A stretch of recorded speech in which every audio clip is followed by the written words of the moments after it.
Guys, welcome to my blog video. তো আমি গিয়েছিলাম আর কি একটা তেজপাতা বাগান আর একটা সর্ষে ফুলের খেতে গিয়েছিলাম ফটোগ্রাফি করতে আর কিছু ভিডিওগ্রাফি করতে ইনস্টাগ্রামের জন্য।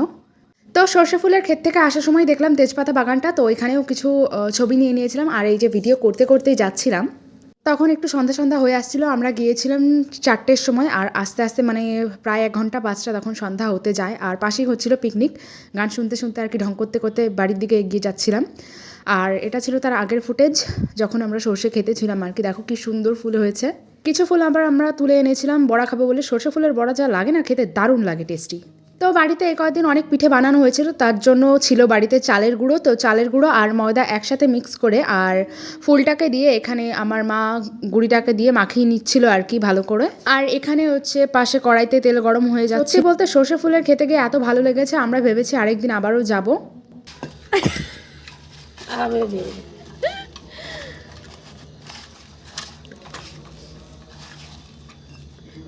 আর আমাদের এখানে আবার শীতকালীন অনেক মেলা শুরু হয় আর কি। কিছুদিন আগেই বাউল মেলা হয়ে গিয়েছিল, আর তো এখন আবার বিজ্ঞান মেলা শুরু হয়েছে আমাদের এখানটায় চাকদা বিষ্ণুপুরে আর কি।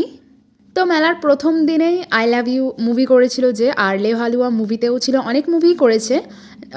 পায়েল সে আসার কথা ছিল, তো আমরা আর কি জলদি জলদি করে খাওয়া দাওয়া করে মেলাতেই যাব তাই আলোচনা করছিলাম।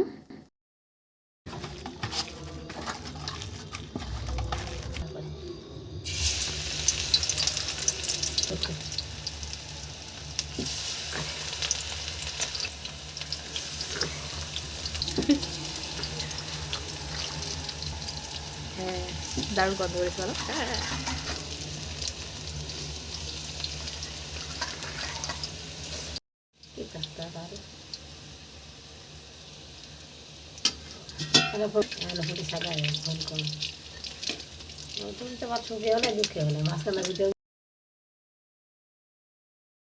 তারপর দেখো ভালো মতো উল্টে পাল্টে এখানে বড়াগুলো নামিয়ে নিয়েছিল, আর আমার তো তর সইছিল না। তো আমি আর আমার মা দুজনেই একটু খাওয়া শুরু করেছিলাম, টেস্ট করে দেখছিলাম আর কি কিরকম হয়েছে, বড়াগুলো আরো ভাজা লাগবে নাকি। তো কি আর বলবো, দারুণ লাগছিল খেতে। আমি সর্ষে ফুলের বড়া খেয়েছিলাম আগের বছর, আর আবার এই বছরে খেলাম, মানে প্রায় 1 বছর পর সর্ষে ফুলের বড়া খাওয়া হচ্ছে। তো লাগছিল অসাধারণ টেস্ট।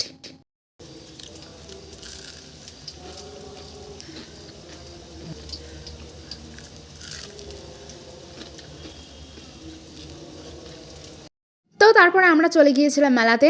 মেলার ডিটেলস ব্লগ আরও পরে আমি দেব, মানে মেলাটা কিরকম হয় আর কি। আমার ফোনে অলরেডি অনেক ভিডিও রেখে স্টোরেজ ছিল না, তো তার জন্য গিয়ে শুধু পায়েল যখন এসেছিলো তখনই আমি ভিডিও ক্লিপটা করেছিলাম আর কি।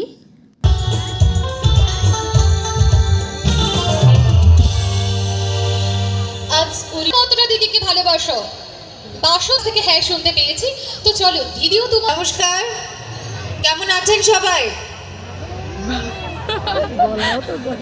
আমি এখান থেকে একটা ভালোবাসি শুনতে পেয়েছি। সবাই ঘুম পেয়েছে? কেমন আছেন সবাই? এখানে লোকজন ভীষণ শান্তশিষ্ট, কেউ চেঁচামেচি করে না, কারো গলায় কোনো আওয়াজ নেই। মানে এটা তো আমি এক্সপেক্টই করিনি। এটা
বাড়ি এসে একটু খেয়ে নিয়েছিলাম পেঁপে, আর এটাই ছিল আমার ডিনার। ব্লগ ভিডিও ছিল এইটুকুই। ব্লগ কেমন লেগেছে অবশ্যই কমেন্টে জানিও, আর আরও এরকম নতুন নতুন ব্লগ ভিডিও পেতে হলে আমাকে অবশ্যই ফলো করে দিও।